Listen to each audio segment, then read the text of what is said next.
Buenas tardes, Habari za mchana, ministros, wahuduma hermanos presentes y todos los que están a través na wandugu mliopo na wale wote Amazonas waliokupitia o satellite internet Amazonas en diferentes ama naciones. interneti katika mataifa Es una mbalimbali. bendición y privilegio Ni grande baraka na upendeleo mkuu estar con ustedes en esta ocasión kuwa pamoja nanyi para katika wakati compartir con huu ustedes ili kushiriki pamoja unos nanyi momentos de compañerismo nyakati za ushirika alrededor de la palabra de Dios kuhusu y neno la su Mungu programa na correspondiente a mpangilio este wake tiempo final. unaoambatana na wakati huu wa mwisho.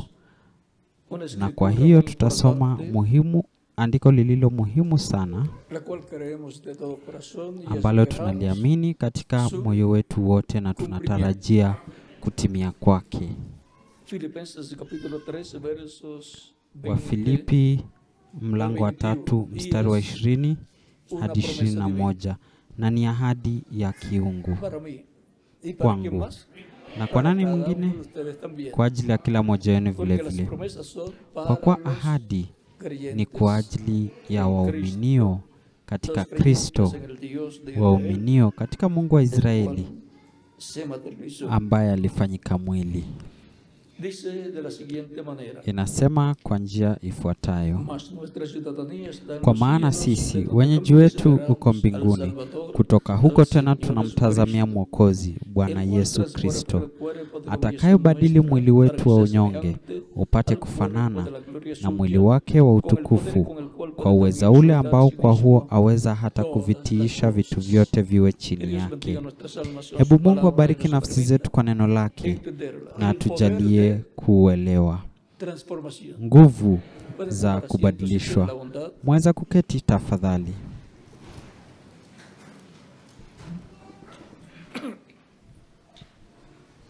Siendo que Dios ha prometido una Ikiwa kwamba resurrección para Mungu los aliahidi creyentes kufufuliwa en kwa Cristo, waaminio en katika cuerpos Kristo, glorificados, katika y miili para los que iliyotukuzwa, estén vivos na kwa en wale ese walio tiempo, hai una transformación. wakati huo Por lo tanto, kubadilishwa. queremos saber Hivyo conocer basi este misterio del tunataka poder de la kujua kuelewa transformación, siri porque hii estamos ya esperando kubadilishwa, kwa sababu la tunangoja transformación. nini? Kubadilishwa. Es una promesa divina, por lo tanto es Ni ahadi ya palabra de kiungu, Dios. kwa hiyo ni neno Y la por Mungu, consiguiente tiene que na kwa materializarse hiyo esa neno palabra hilo lazima en litimie mí y ama ifanyike en mwili ustedes ndani también. yangu na ndani yenu vile vile. Para el cual tiene que estar Kwa la hili palabra neno simiente, mbegu, la palabra creadora, neno la uumbaji que dijo en una ocasión lazima liwepo, que en el principio creó Dios ambapo los alisema cielos katika y que wakati la fulani, tierra. hapo mwanzo Mungu aliumba mbingu ¿Y na cómo nini lo hizo? na nchi. Dice Na luego, aliviumba y dijo kwa njia Dios, sea la gani? luz, Kisha y fue la alisema, luz. Mungu akasema Y kuwe así na continuó nuru, na nuru hablando ikawa.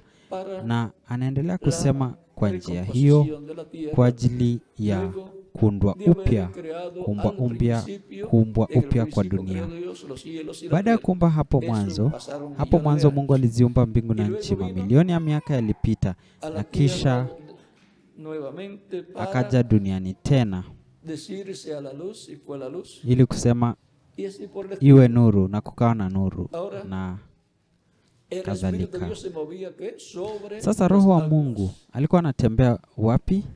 Juu ya maji. Él, el Yeye, Espíritu del Santo, el Espíritu de Dios, Roho Mtakatifu, que Roho fue wa su cuerpo Mungu angelical. ambaye ni Kristo katika Por mwili eso wake wa dice kimalaika. San Juan capítulo 1, Ndio verso maana 1 kitabu adelante, cha Yohana mlango wa kwanza mstari wa kwanza na kuendelea que en el inasema, principio era el verbo, y hapo el verbo mwanzo era con kulikuwa Dios, y el ko verbo neno, era ¿qué? naye neno alikuwa Dios. kwa Mungu, naye neno Él era alikuwa el Mungu. principio con Dios. Todas Huyo las mwanzo cosas por alikuwa él kwa fueron Mungu. hechas, y sin Vitu él vyote nada de lo que vilifanyika ha sido kwa hecho huyo, por wala él. pasipo yeye En él hakikufanyika estaba la chochote vida, y la vida era la luz de los kilichofanyika. hombres. Ndani yake La ndimo luz de ulimokuwa las uzima, tinieblas nao ule resplandece, uzima ulikuwa nuru ya watu, naye y nuru las yang'aa tinieblas no gizani, prevalecieron contra él. wala giza Y según un halikuliweza. hombre enviado de Dios, el cual Palitokea mtu aliyetumwa se kutoka kwa llamaba, Mungu, este jina vino por lake Yohana. testimonio, Huyo para que alikuja diese kwa ushuhuda, testimonio ili de la aishuhudie luz. ile nuru. No era la luz, sino Hakuwa para que ile diese nuru, bali testimonio ili atoe de la ushuhuda luz, ya a ile fin de que nuru, todos creyesen ili ya por él. kwamba wote wamwamini Aquella yeye. luz verdadera que alumbra a Yeye todo hakuwa hombre ile nuru, venía a este ile mundo nuru ya kweli en el mundo iliyoangazia watu estaba y el wote, mundo por él fue ilikuja, hecho, y el ilikuwa mundo inakuja no ulimwenguni. le Alikuwa kwa conoció. ulimwenguni, na kwa yeye A ulimwengu los suyos uliumbwa, vino y lakini los suyos ulimwengu no le recibieron. haukumtambua. Alikuja kwa walio Mas a wake, na todos los que le na wale recibieron, walio wake a los que hawakumpokea, creen en su bali nombre, wote les dio waliompokea potestad de ser aliwapa hechos uwezo wa ¿qué? kufanyika Hijos de wana wa Dios. Mungu, ndio wale waliaminio jina no son engendrados de carne y lake, sangre, sino ambao hawakuzaliwa kwa nyama na damu, bali de kwa Dios. nini? ¿Por medio de qué? Del Wa Espíritu Mungu. de Kupitia Dios. kwa njia gani? Kupitia Roho wa Y luego Mungu. dice aquel verbo Na kisha fue hecho inasema carne mlango wa 10 ama mstari wa y habitó 14, entre nosotros. naye neno Y alifanyika vimos su mwili gloria como akakaa unigénito del Padre, kwetu, lleno de nasi gracia tukaona y de utukufu wake, utukufu verdad kama o de virtud. wa mwana pekee atokaye kwa Baba, amejaa neema na Encontramos kweli. que por medio del Na verbo sasa fue tunapata que ya Dios kwamba creó todos kupitia los cielos, kwa los cielos y la njia tierra. ya neno ya Y kwamba quien Mungu es el verbo aliumba kila es kitu, mbingu na el nchi, Espíritu Santo. na neno ni nani? Ni Roho Es Mtakatifu, el cuerpo angelical de Dios. Cristo es mwili el wa cuerpo kimalaika wa angelical. Es Mungu. el ángel Kristo del katika pacto, mwili wake wa del cual kimalaika se ni habla malaika wa en el agano, Antiguo Testamento. ambaye El ángel de Dios, el anazungumziwa ángel del katika pacto, agano la kale, malaika la wa imagen Mungu, malaika wa del Dios agano, viviente. sura ya Mungu aliye hai.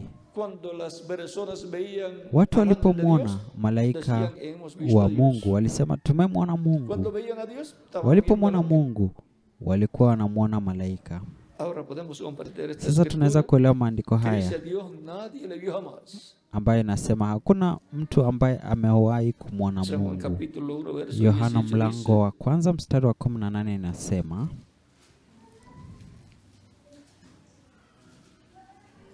a Dios nadie le vio hakuna jamás. mtu El aliyemwona unigénito, Mungu hijo que está en el wakati seno del wowote. Padre, Él le ha Mungu dado mwana a conocer. pekee aliye katika kifua cha Entonces, Baba, lo huyo que ndiye desde aliyemfunua. Génesis, desde Adán para acá, Kwa dijeron hiyo que wale hablaban con ambao Dios y tangu que Dios mwanzo habló na con kuendelea, ellos. tangu Adamu na kuendelea, Ahora dice que a Dios nadie ambao le vio. walisema walizungumza na Mungu na kwamba Mungu Lo alisema que vio nao, fue el cuerpo angelical sasa de Dios. wanasema El ángel kwamba del hakuna mtu yoyote aliyemwona que es Mungu. Cristo Walichoona en ni su mwili cuerpo wa angelical. malaika wa Por Mungu, eso Cristo decía, malaika wa agano ambaye ni Kristo katika mwili wake Abraham, wa vuestro padre, deseo kimalaika. ver mi día. Ndio Lo maana vio Kristo y alisema, se gozó. Ibrahimu baba yenu Dijeron los alitamani judíos, aún no kuiona tienes siku yangu, 50 años y aliona dices na que has visto a kufurahi. Dios. Waidi ¿Qué dijo Abraham? wakamwambia, wewe Cristo le dice, hujafikisha antes que miaka Abraham 50 fuese, yo bado, soy.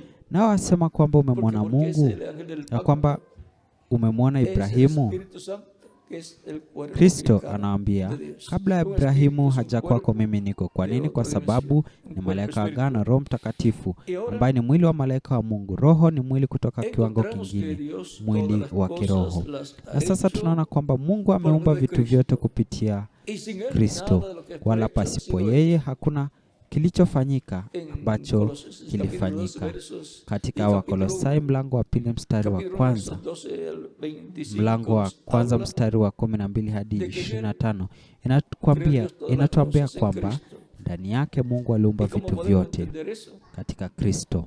Sencillo. Na tunaweza kuelewaje hilo? Cristo Ni dijo, rahisi. si el grano de trigo no cae en tierra, Kristo muere, alisema chembe cha solo ngano que- isipoanguka pero si cae en katika tierra y nchi muere, ikafa, mucho hukaa fruto hali lleva, hiyo ikiwa mucho peke grano de yake. trigo. Hiyo ni katika Eso Yohana está mlango wa en San Juan 12 capítulo 12 verso 24. mstari wa Y 24. el fruto, ¿dónde estaba? Na En el matunda grano de yalikuwa trigo. yapi?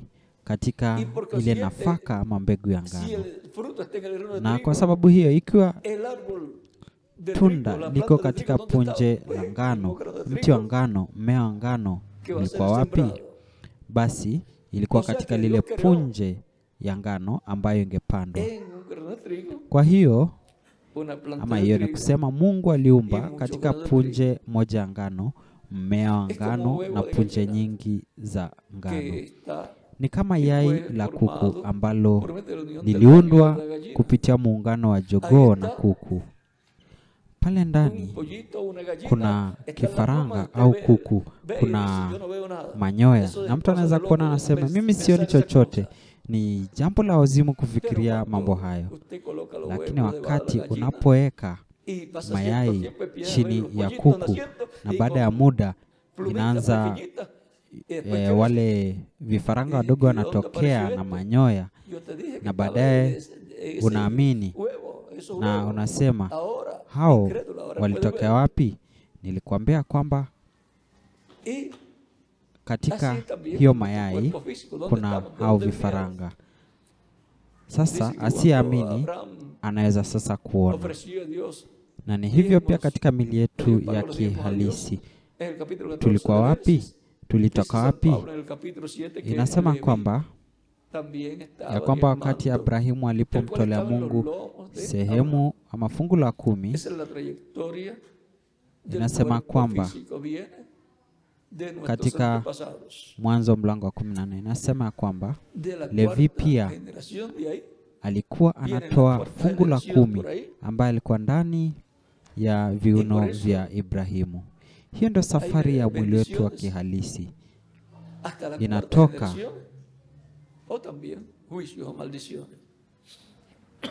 Inatoka kwa babu zetu, kutoka kizazi cha 4. Kutoka huko inakuja kutoka kizazi cha 4 karibu mahali hapo, na ndio maana kuna baraka hadi kizazi cha 4 au pia hukumu na laana.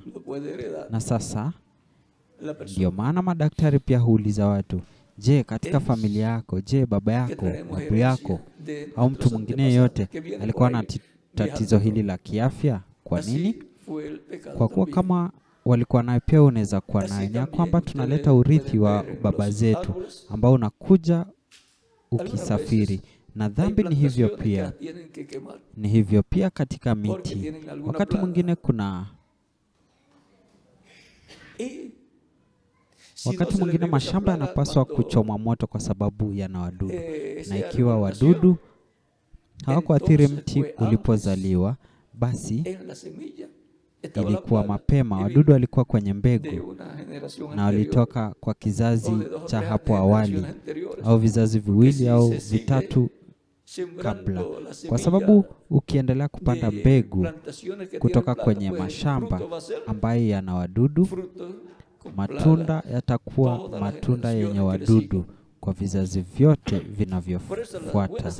Ndio maana mbegu njema ndio inayopaswa kupandwa, na Kristo ndiye mbegu hiyo nzuri. Na ni kutoka kwenye mbegu nzuri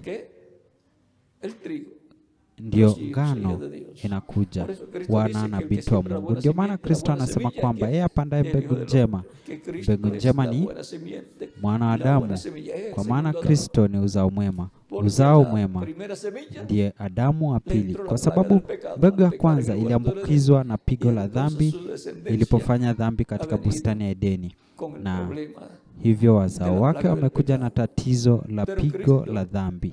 Lakini Kristo, Adamu wa pili, analetwa duniani bila dhambi, bila mapigo au tauni, kwa ajili ya kupanda hiyo punje ya ngano kwa uumbaji mpya, jamii mpya ya wanadamu bila pigo la dhambi, kwa kuwa damu ya Kristo hutusafisha kutoka kwa dhambi zote. Na sasa Kristo anaumba jamii mpya yenye uzima wa milele, na waamini wote katika Kristo na uzima wa milele katika nafsi yao. Wana uzima wa milele katika roho waliopokea, na sasa wanakosa uzima wa milele wa kimwili ambao wakati fulani utakuja, ambayo inahitaji nguvu ya kubadilishwa. Tazama, ni kuzunguka neno ambapo uumbaji wote umekuja, na Mungu akasema kuwe na nuru, na kukawa na nuru. Na hivyo uumbaji wote, hivyo ndivyo uumbaji wote umekuja, kwa sababu kazi yote ambayo Mungu anafanya, kila kitu anachofanya Mungu hutoka kwa neno la uumbaji lililonenwa na Mungu, ambalo linafanyika mwili, inatimia, inakuwa halisi katika wakati unaofaa. Hiyo ndio imekuwa kazi ya Mungu kila wakati. Mungu afanye kazi yake kwa njia yoyote ingine. Na neno linakuja kwa njia gani? Mungu afanye chochote ili kuwafunulia siri zake kwa manabii zake. Ndio maana kila wakati Mungu analeta neno lake kwa mwanadamu, huyo mtu anapokea neno hilo kutoka kwa Mungu, inafanyika mwili ndani yake, na anaanza kunena neno hilo na linafanyika mwili katika watu wanaosikia, na kazi ya Mungu inaanza. Hiyo ndio kazi ya Mungu ambayo inaanza kutimia yote, yale yote ambayo yalinenwa, na yale ambayo yalinenwa katika nyakati zingine lakini hayakutimia katika nyakati zile, basi inatimia katika wakati huu, kwa kuwa pale neno lilinenwa katika nyakati zile zingine ilinenwa, lakini ilikuwa kwa ajili ya wakati wetu, kutoka mwanzo hadi Ufunuo. Hivyo basi neno ambalo linanenwa ili litimie katika wakati fulani, kuhusiana na neno hilo kile kilichonenwa kitatimia. Na kama ilinenwa kwa ajili ya watu fulani ambao ya kwamba Mungu atawapa baraka fulani, basi hao kwanza watasikia neno hilo, wataamini na watapigania ahadi hiyo kwa imani, waiamini. Na hivyo ndivyo neno linavyofanyika mwili katika mtu. Na baada ya kufanyika mwili, kupitia kwa neno hilo ambalo limefanyika mwili, kutimia kwa ahadi hiyo itatimia ama itakuwa halisi.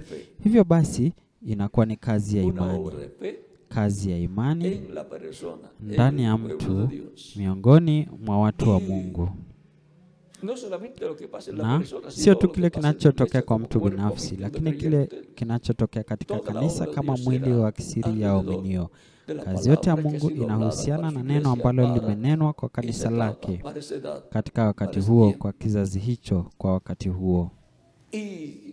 Na mambo ambayo Mungu alisema angefanya ama ambayo atafanya ama yataonekana katika kanisa, si kitu kingine ila kudhihirika kwa yale ambayo Mungu amesema ya kwamba yatatukia. Mambo haya yote ni mawazo ya kiungu yaliyonenwa, yaliyoonyeshwa na Roho Mtakatifu kupitia vyombo anavyotuma kwa watu wake. Na kubadilishwa kwetu itakujaje? Ni rahisi. Mchungaji William Branham anasema, hebu tuione hapa, kwa sababu tunazungumza kuhusu kubadilishwa kwa. Na nadhani hiyo ndio mada inayotuvutia zaidi, kwa sababu jinsi mambo yanavyoendelea katika sayari ya dunia, nadhani watu wengi wanafikiria kama mimi. Kadri ninavyoweza kuondoka hapa, ndivyo ninavyobadilika na kuondoka, ndivyo ilivyo bora zaidi. Nadhani watu wengi wanafikiria kama mimi.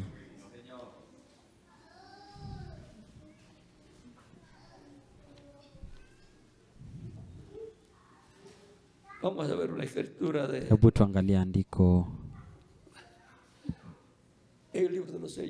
kutoka kitabu cha Mihuri, ukurasa 128 wa toleo au tafsiri hili. Nasema katika nusu ya ukurasa, sasa zile ngurumo 7 za ufunuo zitajalisha kumwonyesha biharusi jinsi ya kujiandaa na kupokea imani hiyo kuu ya kubadilishwa, imani ya kunyakuliwa. Kwa hiyo kwa ngurumo ndio, kwa hivyo kama ngurumo ndio itakayoleta ufunuo huo na itamruhusu yeye kujua jinsi ya kujiandaa, basi hatuna budi kusikiliza ile ngurumo inayosema. Watu watakuwa wakisikiliza ngurumo, labda hawatajua ni ngurumo wanayosikia, lakini itakuwa ni ngurumo. Ngurumo ni nini? Sauti ya malaika mwenye nguvu ashukaye kutoka mbinguni, neno analozungumza kwa kanisa lake. Hapo ndipo kuna siri. Ngurumo zinafunua siri ya muhuri wa 7, siri ya kuja kwake Bwana. Na hivyo ndivyo kubadilishwa kwa njia ya kiroho ndani ya kila mtu. Siri iliyofunduliwa ni siri gani? Siri ya kuja kwa Kristo mara ya kwanza na kazi yake ya ukombozi kwenye msalaba wa Kalvari. Na kwa kumwamini Kristo katika jina lake na kazi yake ya ukombozi, kumpokea kama Mwokozi, kubatizwa katika maji na Roho, hiyo kubadilishwa ya ndani inatokea. Kwa ajili ya kubadilishwa kwa njia ya kimwili, itakuwa ni kuja kwa Kristo mara ya pili, kuja kwake Bwana katika siku ya mwisho. Ufunuo inaletwa katika siku ya mwisho, ambayo ni sauti ya Kristo, malaika mwenye nguvu anayeshuka kutoka mbinguni, akitupa neno lake, akitufunulia mambo haya. Tutakuwa tunapokea ufunuo, imani ya kubadilishwa, na kuhusiana na hilo neno ambalo litakuwa limefanyika mwili katika waaminio, kutakuja kubadilishwa kwa watu hawa na ufufuo kwa wale ambao tayari walishaaga. Hivyo basi kutakuwa na ujumbe ambao lazima kanisa la Bwana Yesu Kristo lipokee katika hatua inaambatana na wakati wetu. Si kwa ajili ya kizazi cha kwanza, cha pili, cha tatu, cha nne, cha tano, cha sita au cha saba. Kwa kuwa tayari hizo jumbe zilishaletwa na Roho Mtakatifu kupitia kwa wajumbe ambao alishawatuma. Hivyo basi, malaika mwenye nguvu Roho Mtakatifu ambaye alikuwa katika wajumbe hao atakuwa katika wakati huu wa mwisho akileta ufunuo wake, ujumbe wake wa mwisho ambao utafanyika mwili ndani yetu, na yote ambayo Mungu ameahidi itatimia kwa ajili ya kanisa lake katika wakati huu wa mwisho. Hakuna mtu ambaye atakayebadilishwa isipokuwa awe na neno hilo lililofunuliwa, neno hilo la ngurumo 7 likiwa limefanyika mwili ndani yao. Hivyo basi, sauti ya Kristo, malaika mwenye nguvu ya Roho Mtakatifu ambaye anashuka kutoka mbinguni na kitabu kidogo kilichofunguliwa mkononi mwake na kumkabidhi mtu ili atabiri. Ikiwa tabiri, lazima awe ni nabii, kwa kuwa wanaotabiri ni manabii, na atakula neno lile, ujumbe huo, neno hilo la uumbaji. Atanena neno hilo la uumbaji. Watapokea neno hilo hawa waumini wote ambao watabadilishwa. Itafanyika mwili ndani yao pia, jinsi ilivyofanyika mwili katika mjumbe, kwa kuwa anakula, anaipokea, anaamini, na inafanyika mwili ndani yake. Na hivyo basi neno hilo linatimia, na kazi basi ni lazima atabiri tena juu ya watu wengi, mataifa, lugha na ufalme. Hivyo basi kutakuwa na mtu ambaye atakuwa anatabiri wakati ambapo atakuwa amekula neno hilo, yule ambaye atakuwa ni nabii, na hata kuwa ni mmoja wa wale wa vizazi 7. Hivyo basi lazima kuwe na hatua ya kanisa ambapo atakuwepo, na hakuna hatua ingine isipokuwa ni hatua ya dhahabu, hatua ya kizazi cha jiwe la pembeni. Pale atatokea yule ambaye atakuwa amekula kile kitabu kilichotoa muhuri na mihuri 7, na atakuwa na neno la kinabii, na atakuwa pale juu, ama pale juu kutakuwa na watu ambao watakuwa nasikiza, kwa kuwa watakuwa wamesikia mwito wa kupanda juu zaidi. Kwa kuwa imekuwa hivyo katika kizazi cha kwanza, walipaa, wale waaminio pamoja na mjumbe walipaa katika kizazi chao Paulo, na katika kizazi cha pili mjumbe wa pili alikuja na mwito kupitia kwa Roho Mtakatifu ndani ya mjumbe huyo ambaye alikuwa amekula neno kwa ajili ya wakati huo, na wakapanda kwenye kizazi hicho cha pili, wale waumini ambao wanaambatana na kizazi cha pili, na wakaenda kupanda kama ngazi waumini wote katika kila hatua ya kanisa, ambayo Mungu pia aliweka mjumbe wa kila hatua. Na sasa wale wajumbe 7 walishaenda, na sasa hatuna wajumbe wengine kwa ajili ya vizazi 7, lakini kwa ajili ya kizazi cha jiwe la pembeni lazima kuwe na mjumbe anayeambatana.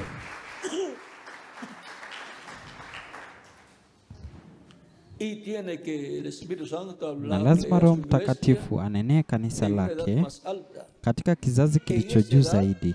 Katika kizazi hiki kile kitakachonenwa kitatimia kile ambacho kinaambatana na kizazi hiki. Kwa mfano, ilinenwa pale katika wakati wa kale ya kwamba hema kuu, hekalu, itakuja miongoni mwa waaminio katika Kristo, na haikutimia katika kizazi cha 7.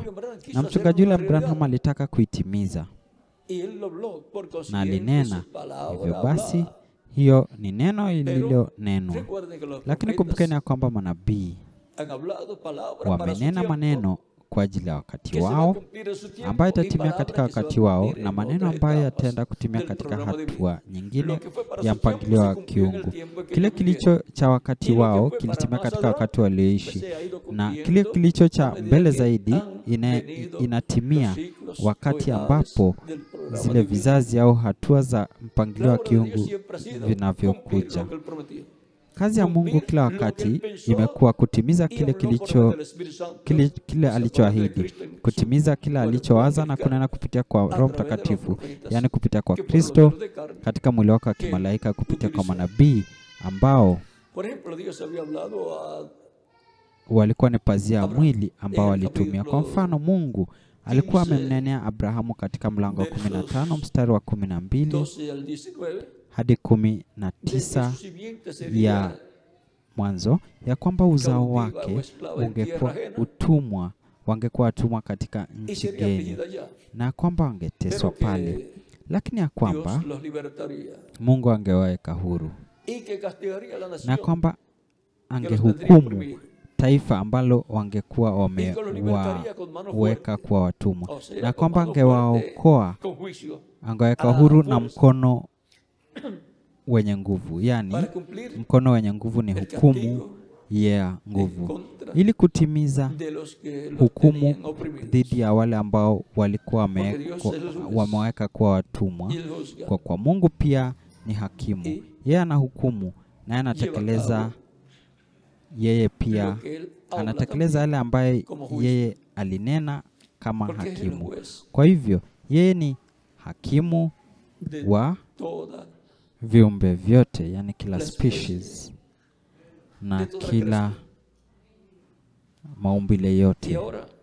Na sasa anaponena juu hukumu ya kiungu, kumbukeni ya kwamba lazima uwazie kuhusu mahakama ambapo Mungu ni jaji na kutakuwa na hukumu ambayo itatekelezwa. Inaponena ya kwamba hukumu ya kiungu itakuja juu ya dunia, kumbukeni yoyote lazima itimie mbinguni na kisha, ama ifanyike mbinguni na kisha ifunuliwe ama idhihirishwe duniani. Lakini inakuja tayari, lakini hukumu inatoka mbinguni. Kama Nebukadneza, kumbukeni, ambaye Nebukadneza ambaye alikuwa ni mkuu na akaamini kwamba yeye ndiye aliyefanikiwa kuwa na ufalme mkubwa namna hiyo, na hakujua kwamba ni Mungu ndiye aliyempa ufalme huu, kwa sababu Mungu amtakaye humpa ufalme. Akaota ndoto ya mti mkubwa, akamwona mlinzi akisema, ukate ule mti, na kwamba ni kwa amri ya walinzi ya watakatifu. Yani kulikuwa na hukumu pale mbinguni, na hukumu ikatamkwa, na mlinzi huyo alitangaza hiyo hukumu ambayo Mungu alikuwa tayari ametamka, aliitangaza. Na Nebukadneza akaingiwa na wazimu, akapewa moyo wa mnyama, yani roho ya mnyama. Roho ya ng'ombe ikamjia. Kama ingekuwa ya nyani, angekuwa anarukaruka kwenye miti. Na tunapata ya kwamba pale mbinguni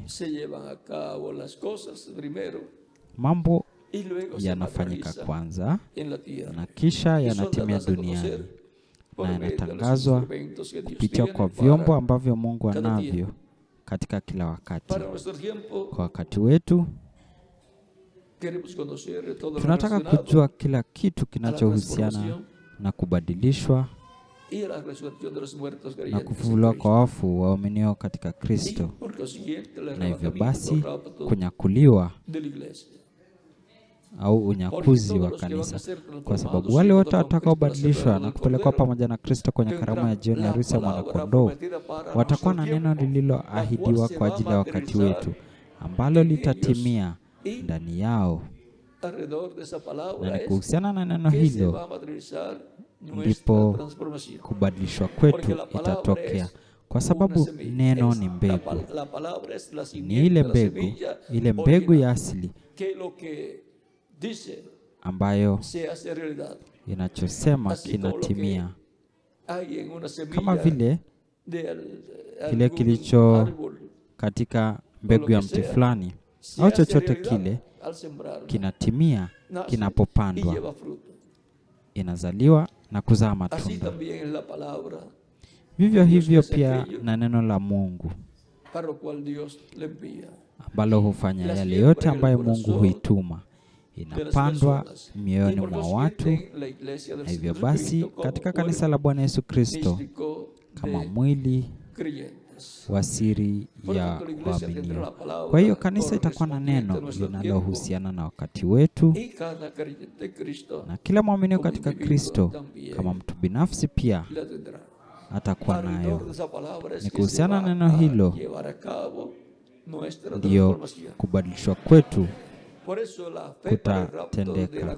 Ndio maana imani ya unyakuzi ambayo mchungaji William Branham anazungumzia, imani ya kubadilishwa na kunyakuliwa, unaona iko wapi? Katika ngurumo. Ni ngurumo zinazotoa, na ngurumo ni sauti ya Kristo, malaika mwenye nguvu ambaye anashuka kutoka mbinguni katika Ufunuo mlango wa 10 akizungumzia watu wake. Na kwa hiyo yeye anampea mtu hiyo hati ya miliki apate kuila na kisha kutabiri, kunena, kuleta neno hilo la unabii, na hivyo Roho Mtakatifu atakuwa ndani yake akinena kupitia chombo hicho. Na kutakuwa na hatua ya kanisa ambapo hayo yote yatatekelezwa. Na itakuwa katika kizazi cha kwanza, cha pili, cha tatu, cha nne, cha tano, cha sita au cha saba, kwa sababu tayari zimepita na yale yalikuwa yanaendelea kutimizwa katika wakati wao yamekwisha kutimia. Na sasa tunaenda juu zaidi kwenye kizazi cha juu la pembeni, ambaye ni kizazi cha dhahabu cha kanisa, kizazi ambayo hatua zote zitatimizwa, ama ambapo ahadi zote zitatimiwa. Lakini hatujui mwaka gani yatatimia. Kadri muda unavyosonga, ni sawa na kupanda mbegu. Unazipanda, unazichunga ili ndege wasing'oe, wasiharibu. Msiwaruhusu chura waingie. Kumbuka ule wimbo fulani ambayo inasema kwamba behewa wadogo uharibu mashamba. Kwa hiyo wanalindwa. Wahudumu wanapaswa kuwa macho kwamba mtu yote asije na kudhuru kusanyiko, kwamba wasije na jambo lingine au tafsiri nyingine au mambo yanayofikiriwa na wao wenyewe kutoka kwa vichwa vyao wenyewe na kulipotesha neno la Mungu, neno mbegu ambalo limetolewa kwa watu kwa njia ya Roho Mtakatifu kupitia kwa chombo alichonacho kwa ajili ya wakati huo. Na kila wakati ako na mtu mmoja tu katika kila kizazi au katika kila hatua ya kanisa. Na watu wataona ikiwa si sawa na neno lililoahidiwa kwa ajili ya wakati wake, hawatalitilia maanani yale ambayo mtu mwingine anasema. Watatamani tu kusikia kile kinacholingana na wakati wao, neno lililoahidiwa kwa wakati wao, ambalo lazima lije kulingana na utaratibu uliowekwa na Mungu. Haiwezi kuja kwa njia yote nyingine. Kwa hiyo Mungu hatazungumza kupitia chombo kingine chochote, bali kupitia chombo alichonacho kwa ajili ya kila kizazi na kila hatua. Hawezi kubadilisha njia yake ya kuzungumza. Kila wakati hiyo ndio imekuwa njia yake. Na sasa nguvu ya kubadilishwa itadhihirishwa na Roho Mtakatifu kuhusiana na neno lililoahidiwa ambalo limetolewa kwa watu wake, kwa kanisa lake, ya kwamba kanisa lake kama mwili wa kisiri limepokea, na kwamba kila mwamini katika Kristo kama mtu binafsi amepokea katika moyo wake na limefanyika mwili katika mwili wa kisiri na limefanyika mwili katika mwaminio. Hivyo basi kama imefanyika mwili, lazima itokee, itimie. Tayari imefanyika mwili. Hivyo basi kuhusiana na neno hilo ambalo limefanyika mwili katika maisha yake, kubadilishwa itakuja. Kwa hivyo baraka yote itakuja kwa mtu huyo. Amini neno, na kwa kuamini inatimia kile ambacho neno linasema. Kwa kuwa Mungu litazama neno lake ili kuitimiza, ili kuifanya itimie. Na sasa Ndiposa tunaweza kuona kwamba Kristo kila wakati alikuwa ananena neno. Alikuwa anasema kile ambacho maandiko yalikuwa yananena. Kwa hivyo hiyo ndio iliyokuwa inatimia ndani yake kwa ajili ya watu. Na ndiposa alipofika kusoma Isaya 61, alipofika mahali ambapo inasema na kutangaza mwaka unaokubaliwa wa Bwana, alisimama na hakuendelea, kwa sababu baada ya hiyo ilisema na siku ya kizazi cha Mungu wetu, kwa sababu siku ya kizazi cha Mungu wetu haikuweza kutangazwa wakati huo. Kristo katika kuja kwake mara ya kwanza hangeenda kuhubiri siku ya kisasi, bali mwaka wa Bwana uliokubaliwa. Ndio maana alisimama, mahubiri ya siku ya kisasi cha Mungu wetu ni ya wakati huu wa mwisho. Kwa hiyo Kristo katika kuja kwake kwa kanisa lake siku ya mwisho atakuwa anazungumza kuhusu siku ya kisasi, yote yatakayokuwa yanatokea katika wakati huu wa mwisho. Kwa maneno yaliyo wazi zaidi, atakuwa akitangaza baragumu, bakuli, mapigo haya yote. Lakini pia atakuwa anatangaza jinsi ya kuepuka, kama vile alivyomwambia Nuhu kwamba ataangamiza wanadamu, na Nuhu anaogopa, lakini Mungu anamwambia njia ya kuepuka ambayo ni safina. Kwa hiyo hakuna tatizo. Wakati machoni pa Mungu tatizo ni kubwa kwa jamii ya kibinadamu, na Mungu anaenda kuiangamiza, kwa upande mwingine baraka ni kubwa kwa waaminio. Na sasa nguvu ya kubadilishwa.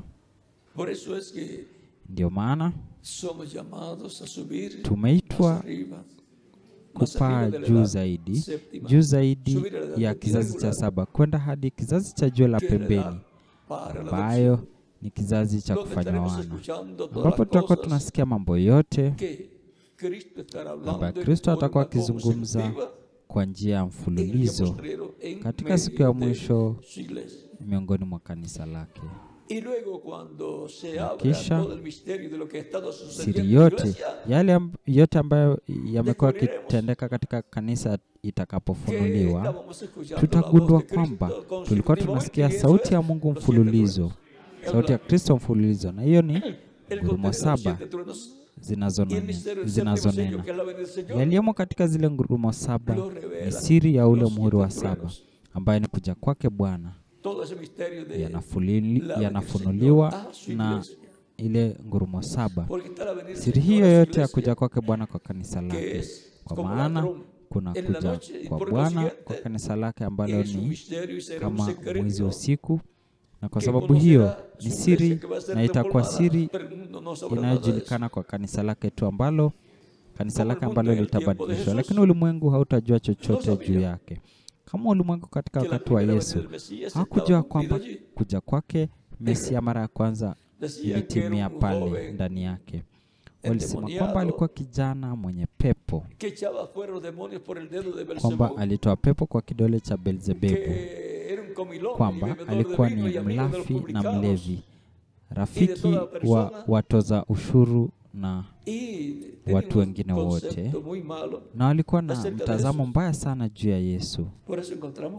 Ndio maana tunaona kwamba Yesu alizungumza kwa ukali dhidi ya wale watu waliokuwa na mtazamo huu mbaya juu ya Yesu Kristo. Na Kristo alijua yeye ni nani. Hakukata tamaa. Alikuwa na kazi ya kukamilisha kulingana na mpangilio wa kiungu ambao ulitiwa muhuri ndani yake. Anaposema, ninao kondoo wengine ambao si wa zizi hili, ambao imenipasa kuwaleta, nao watasikia sauti yangu, na kutakuwa kundi moja na mchungaji mmoja. Anasema, hakuna mtu aniendelea maisha, bali mimi nautoa mwenyewe, nami ninao uwezo wa kutoa tena, na ninao na uwezo wa kutoa tena. Agizo hili nilipokea kwa babangu. Ufunuo 10:14 na kuendelea.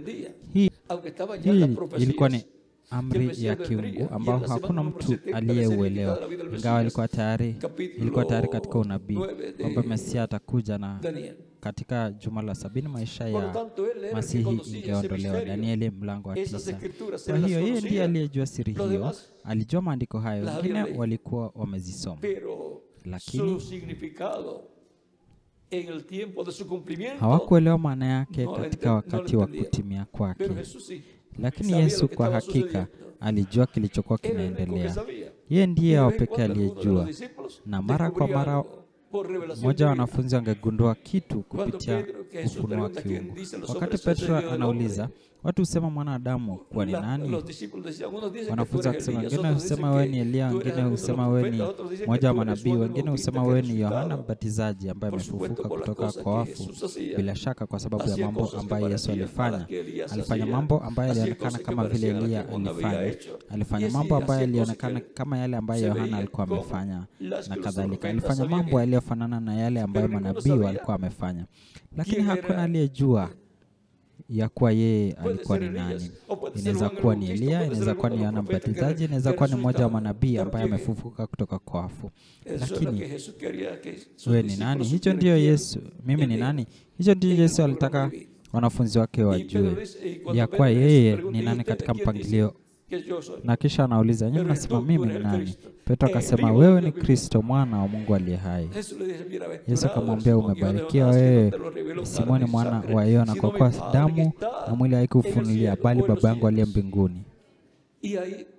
Na pale anaanza kumwambia mambo mengine, baraka zingine. Hii ni sura ya 14 ya Mathayo. Sasa tunaweza kuona kwamba wengine walijua kwa hakika, lakini hawakujua kila kitu. Petro hakujua hata kwamba Kristo alipaswa kufa, kwa sababu Kristo anaposema kwamba inampasa kwenda Yerusalemu ili kukamatwa na kuhukumiwa na kusulubiwa, Petro anamwambia, jambo namna hili lisikutendekee. Wazia walikuwa nangoja kuja kwake Bwana, na sasa ako naye, na sasa hataenda kufa bali atauawa. Wao walikuwa tayari kufa kwa ajili ya Kristo. Yesu alipokamatwa, Petro alichomoa upanga wake na hakukata kichwa cha yule mtumishi wa kuhani. Kwa nini? Unawazia ni kwa nini? Kwa kuwa kwa bahati aliepuka kukatwa shingo na akakatwa sikio. Kwa hivyo wao walimtetea Kristo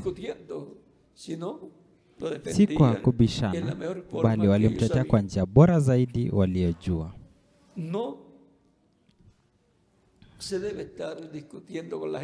Haupaswi kubishana na watu. Wale wasioamini hawaamini, kwa sababu unajua kwamba asiamini hata amini. Mwaminio ni mtu anayeamini. Akibishana na wasioamini, Kristo anasema, msitupe lulu zenu mbele ya nguruwe, maana watazikanyaga. Watakanyaga kila kitu msemacho, ambacho ni lulu. Ufunuo wa kiungu ni lulu, au lulu ambazo Mungu amekupa kuzimiliki. Ni hazina. Sasa tunaweza kuona kwamba kwa ajili ya wakati huu wa mwisho kuna baraka kuu iliyoahidiwa, kubadilishwa, ambayo kwa ajili ya hiyo Kristo anakuja. Lakini atakuja kwa njia gani? Atakuja wakati gani? Na siri hiyo itafunuliwa kwa kanisa la Bwana Yesu Kristo, kwa wale wote ambao watabadilishwa na kuchukuliwa pamoja na Kristo kwenye karamu ya jioni ya harusi ya mwanakondoo. Hakuna mtu mwingine anayehitaji kujua, kwa sababu hakuna mtu mwingine atakayebadilishwa. Sasa dhihirisho hii ya nguvu za Mungu itakuwa na athari kwa wale wapumbavu na pia kwa ulimwengu wote, na hilo litamtambulisha bibi harusi wa Bwana. kwa maana nguvu hizo zitadhihirishwa katika kanisa la Bwana Yesu Kristo. Na ndio maana mchungaji William Branham alionyeshwa ono kuu huko nyuma mnamo mwaka wa 1956, 1956, Januari tarehe 1 mwaka huo 1956. Unaona, mapema katika mwaka wa 56 Mungu alimuonyesha katika ono kwamba kanisa kuu, hema kuu, hekalu lingetokea miongoni mwa waumini katika Kristo. Kwa maana siku zote alikuwa akizungumza kuhusu hema kuu, hekalu, na akajaribu kulitimiza katika wakati wake. Na akaambiwa kwamba hapo kutakuwa na kutimia kwa mvuto wa tatu. Na mvuto wa tatu ni hatua ya neno la uumbaji likinenwa. Na neno la uumbaji linaponenwa, kile ambacho kimenenwa kitatendeka kupitia kwa neno hilo, kuhusiana na neno hilo. Kwa hivyo popote neno hilo lipo litatimizwa, litatimia. Na itakuwa wapi? Katika waaminio katika Kristo ambao watabadilishwa. Kwa hiyo huo ni ufunuo kwa kanisa la Bwana Yesu Kristo, kwa wale ambao wanabadilishwa, na hilo litaletwa na Roho Mtakatifu katika kanisa lake katika siku ya mwisho, na Kristo malaika mwenye nguvu. Na sasa haya yote ni siri, bali kanisa la Bwana Yesu Kristo litapokea ufunuo kwa njia ambayo Mungu kila wakati ameleta ufunuo wake, neno lake kwa watu wake, kwa njia ya Roho Mtakatifu kupitia chombo alicho nacho kwa ajili ya wakati huo. Kwa hiyo waaminio watatambua neno, na ni nani ambaye neno hilo liko ndani yake, ili linenwe na kuhubiriwa na kizazi pia. Kwa hiyo watakuwa na sikiliza na kutazama, na kisha watakuwa na Roho Mtakatifu amewekwa katika chombo ambacho Mungu atakuwa nacho katika siku ya mwisho. Na hivyo basi watakuwa wamepata neno litakalowapa imani ya kubadilishwa na kunyakuliwa katika siku ya mwisho. Mtu mwingine yeyote anayekuja kujaribu kutambulisha kitu kingine atapuuzwa. Ikiwa si kulingana na neno lililoahidiwa kwa ajili ya siku ya mwisho, haitoka na thamani kwa waaminio katika Kristo. Kwa sababu yote anayeruhusu kitu kingine kiongezwe, tafsiri ya kibinadamu, maoni ya mtu mwingine, na kuyachanganya na ufunuo, atakuwa amefanya nini? Chachu kidogo huchachusha donge nzima. Analifanya neno hilo kuwa lisilofaa kwa mtu, na alitaleta kubadilishwa yoyote. Ndio maana ni muhimu sana kulidumisha neno lililoletwa likiwa safi, lisilo na chachu, bila kuongeza wala kuondoa. Ndio maana kuna hukumu, laana kwa yeyote anayeondoa au kuongeza kwa neno. Ufunuo 22. Atakayeongeza juu yake ataongezewa mapigo, naye atakayeondoa humo jina lake litaondolewa katika kitabu cha uzima. Maandiko yanaeleza hivyo kwa urahisi sana hapo. Kwa hivyo hakuna yeyote miongoni mwa wateule atakayedhubutu kuondoa kutoka humo au kuongeza juu yake. Unapomwona mtu akiondoa au kuongeza, kumbuka mtu huyo haonekani kama msambazaji mzuri wa neno safi la Mungu kwa wateule. Kwa sababu akiondoa au kiongeza, anafanya yale yale aliyofanya Shetani kupitia nyoka katika bustani ya Edeni. Kwa Mungu alisema kwamba siku watapokula matunda ya mti wa kujua mema na mabaya watakufa. Mungu alimwambia Adamu, na nyoka akalitwaa neno lile lile na kuliongeza, hamtakufa. Aliongeza neno moja tu? Hapana. Kwa hiyo hata ikiwa ni neno moja tu, wateule watalipata, wataliona. Ikiwa mtu mwingine ataongeza hata neno moja, watasema umeongeza. Kwa hivyo maelezo hayo au unayosema sio ambayo yatanisaidia katika kubadilishwa kwangu. Kwa hiyo atakuwa anasikiliza neno safi kupitia Roho Mtakatifu kwa njia ya chombo ambacho Mungu anacho kwa wakati huo. Watakuwa nayo. Mchungaji Branham alisema kwamba ujumbe unakuja nao utakuwa wa ulimwenguni kote, na litakuwa neno mbegu lililoandikwa litatoka kupitia vyombo vya habari, na namna zote neno hilo litakuja.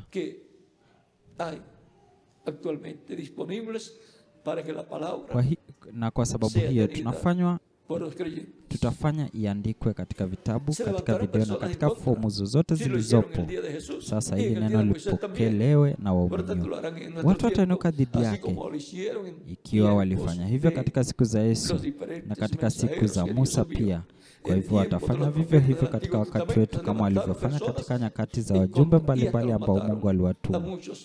Wakati wa manabii wa Agano la Kale, watu waliinuka dhidi yao na wengi waliuawa, na Yesu mwenyewe wakamuinukia hata wakamsulubisha. Walifanikiwa kumsulubisha.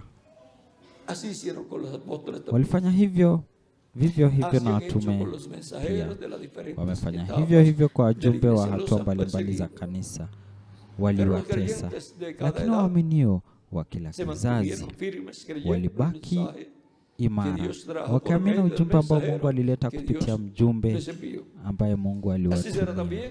Ndivyo itakavyokuwa pia katika wakati wetu. Nguvu ya kubadilishwa itadhihirishwa katika siku ya mwisho. Miongoni mwa kanisa la Bwana Yesu Kristo, katika kizazi cha jiwe la pembeni, na katika kila mwaminio katika Kristo, ambaye ndani yake neno litakuwa limefanyika mwili. Neno lazima lifanyike mwili ili iweze kuzaa kile ambacho neno linasema. Inapokuwa mwili ni wakati ambapo mtu anasikia na kuamini kwa moyo wote, na haruhusu ya kwamba adui aiondoe kutoka moyo wake. Wakati mtu anapoacha kuamini, nini kinatokea? Ibilisi kwa njia fulani, akitumia chombo fulani, kwa sababu inasema kwamba ndege huja na kunyakua kile kilichopandwa moyoni mwa watu ama moyoni mwa mtu. Aliruhusu ndege fulani asongee. Tai huleta neno, lakini kuna ndege wengine. Tai ni manabii, lakini mtu mwingine anakuja ili kuweka kitu kingine ndani, ili kung'oa neno lililowekwa kwenye moyo wa mwaminio. Na kama akiliacha neno lichukuliwe kutoka moyoni mwake, atakuwa kafiri, atasimama au kuwa adui wa mpangilio wa kiungu, na anaweza hata kumwacha Kristo. Ukiona mtu anamwacha Kristo, basi hana kitu kwa ajili yetu, hana lolote kwako, hana lolote. Kumwacha Kristo ni kuwacha uzima wa milele. Kwa hivyo anasema, atakaye nikana mbele ya watu, mimi nitamkana mbele ya Baba yangu aliye mbinguni. Mathayo 10:32 hadi 33. Kwa hiyo mtu anayemwacha Kristo,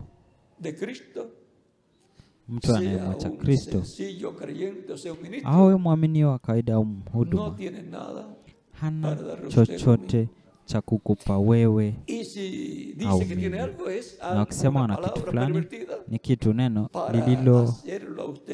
lililopindushwa kukufanya kwa mtu asiamini neno la Mungu kwa wakati wetu. Atajaribu kufanya yale aliyofanyiwa Hawa, kumfanya asiamini neno la asili lililonenwa kwa damu, bali kumfanya amini neno ambalo Ibilisi anamwambia, ambalo ni 99%. 99% ni neno la Mungu, na lina 1% tu. Hapana, neno hapana aliongeza pale. de una palabra. Así que han hecho peor que el diablo. Na sio kingine zaidi. Katika historia ya jamii ya Kristo, historia ya Biblia, kuna watu ambao wameongeza zaidi ya neno moja kwa hiyo. Kwa hiyo wamefanya mabaya kuliko shetani, wamefanya kuliko yule nyoka. Kwa hiyo tunaweza kuona kwamba ni lazima tuweke neno linaloambatana na kizazi tunachoishi kikiwa safi. Kwa kusudi hili, katika nyakati za mwisho kutakuwa na mitambo ya uchapishaji, magazeti, vifaa vya kurekodi za DVD na vifaa vya kurekodi picha na sauti, ili tuwe na neno safi ambalo ndilo linapaswa kufanyika mwili ndani yetu, ili kuhusu neno hili litakalofanyika mwili ndani yetu, kubadilishwa kwetu kutokea.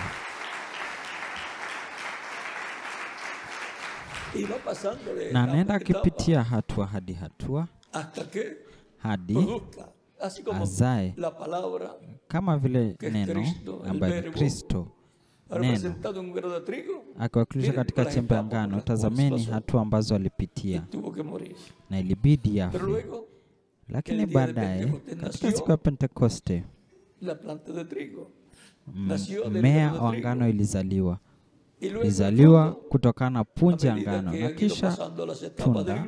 Katika hatua za kanisa, ama imepitia katika hatua za kanisa, hiyo mmea limezaliwa katika mmea wa ngano, punje nyingi za ngano, wana na bintu wa Mungu katika kanisa la Bwana Yesu Kristo.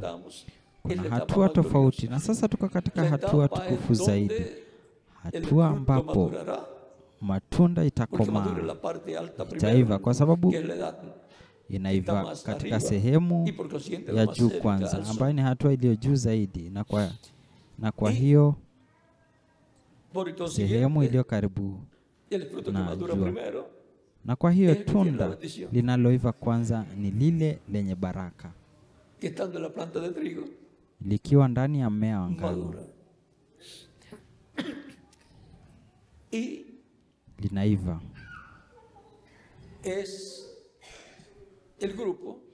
Na ni kundi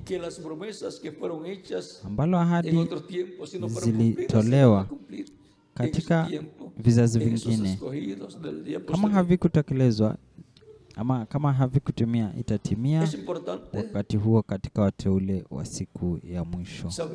Ni muhimu kujua ya kwamba nguvu za Roho Mtakatifu zitakuwa zikitekeleza kubadilishwa kuhusiana na neno ambalo litakuwa limefanyika mwili katika waumini katika Kristo katika siku ya mwisho. Na kwa hiyo hili litakuwa lile tunda la hilo neno mbegu ambalo litafanyika mwili, litatimia. Kile anachosema kitatokea, kile ambacho Mungu atafanya kitaonekana kikifanyika mwili kwa wale walio ndani ya neno la umbaji ambalo limefanyika mwili.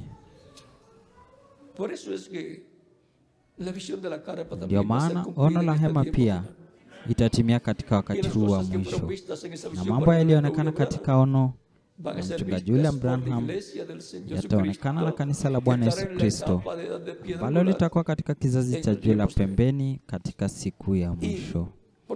Na kwa kuwa mwanadamu ni mshiriki wa Mungu, na Mungu amekuwa akifanya kazi kupitia Roho wake kupitia kanisa lake kutoka kizazi hadi kizazi, kwani kupitia kanisa lake katika kizazi cha juu la pembeni atatimiza ono ya hema.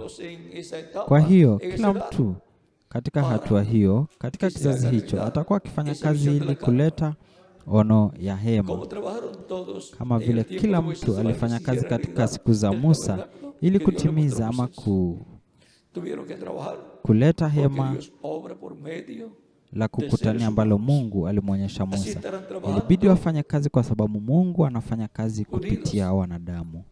Kwa njia hii, wahuduma na makusanyiko watafanya kazi pamoja katika mradi wa ono ya hema kwa wakati huu wa mwisho. Ni rahisi hivyo.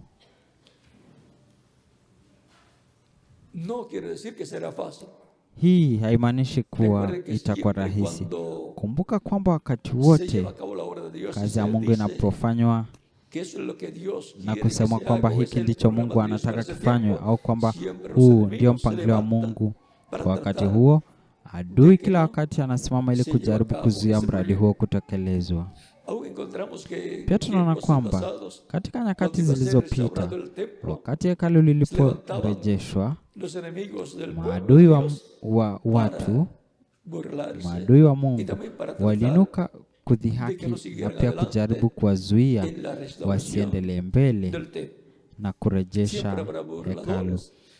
Kila wakati kutakuwa na wenye dhihaka, kutakuwa na maadui kila wakati, kutakuwa na watu ambao hawana neno linaloambatana na wakati wetu liko limefanyika mwili. Hawataamini. Ikiwa hawaiamini, basi haitafanyika mwili ndani yao. Na kwa sababu hiyo watainuka dhidi yake, ili wawe ambao neno lilifanyika mwili ndani yao wasifanye kazi katika mpangilio wa kiungu. Lakini waaminio wataendelea kufanya kazi. Kristo atawasaidia kwa sababu yeye huliangalia neno lake ili kuliweka katika matendo, ama ili kulitimiza. Kwa hiyo tunayo ahadi kutoka kwa Mungu, na Mungu kupitia Roho wake atatimiza ahadi hiyo akitumia watu mbalimbali ambao atabarikiwa kwa kuwa vyombo vya kutimiza kila ambacho Mungu aliahidi. Kuhusiana na miradi ya kihalisi katika kanisa la Bwana, hiyo ndiyo muhimu zaidi. Na hivyo basi, ni mradi muhimu zaidi ambayo wanadamu watakuwa wanaofanya katika siku ya mwisho. Hakuna mradi wowote mwingine wa kihalisi wa ujenzi ulio muhimu zaidi kuliko ujenzi na utekelezaji wa ono la hema. Hakuna iliyo muhimu zaidi. Hapo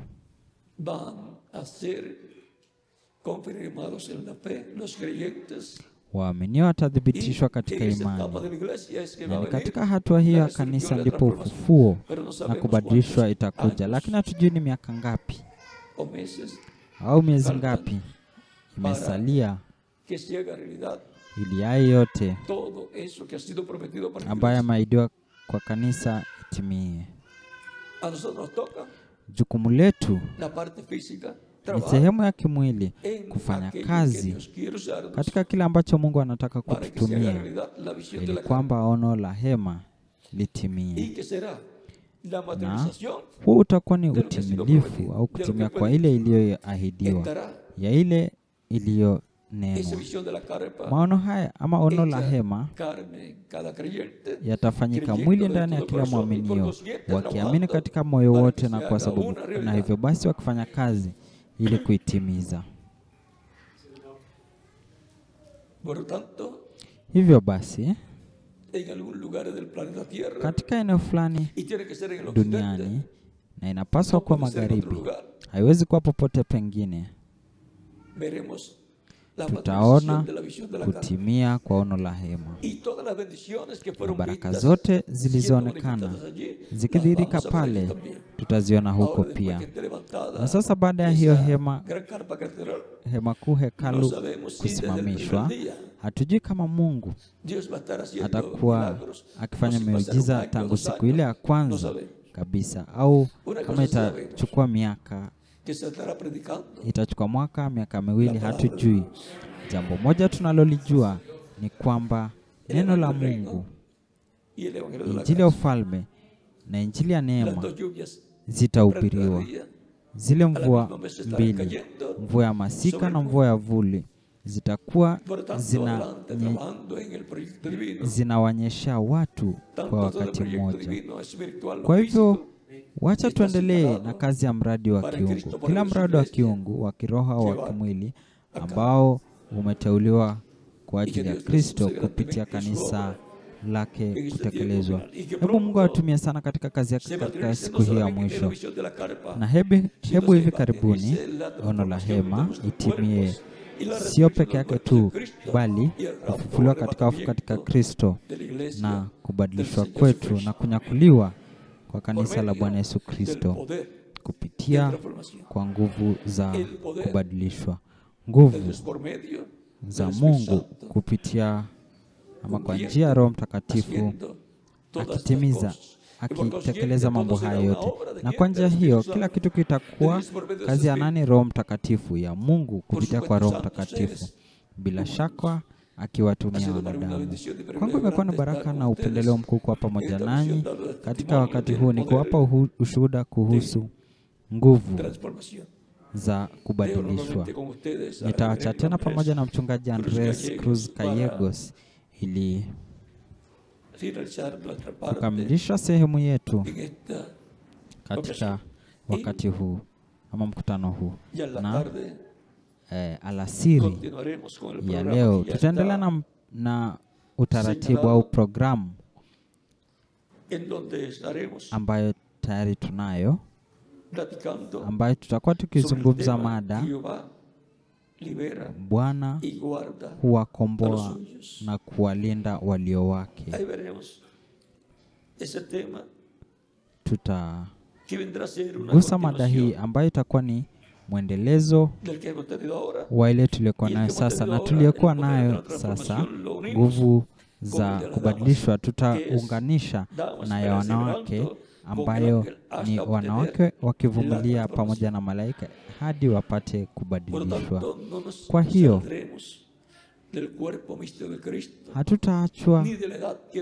hatutaacha mwili wa kisiri wa Kristo wala kizazi na ambatana na wakati wetu. Tutakuwa tunangojea kubadilishwa hiyo.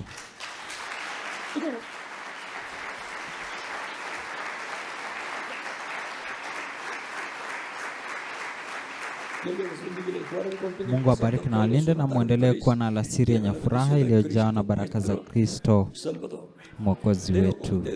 Ninaacha pamoja nanyi mchungaji Andres Cruz Gallegos ili kukamilisha sehemu yetu kwa wakati huu. Na hadi saa 12 ni saa 12 jioni. Andres anasema saa 12 hadi jioni ya leo, Mungu akipenda.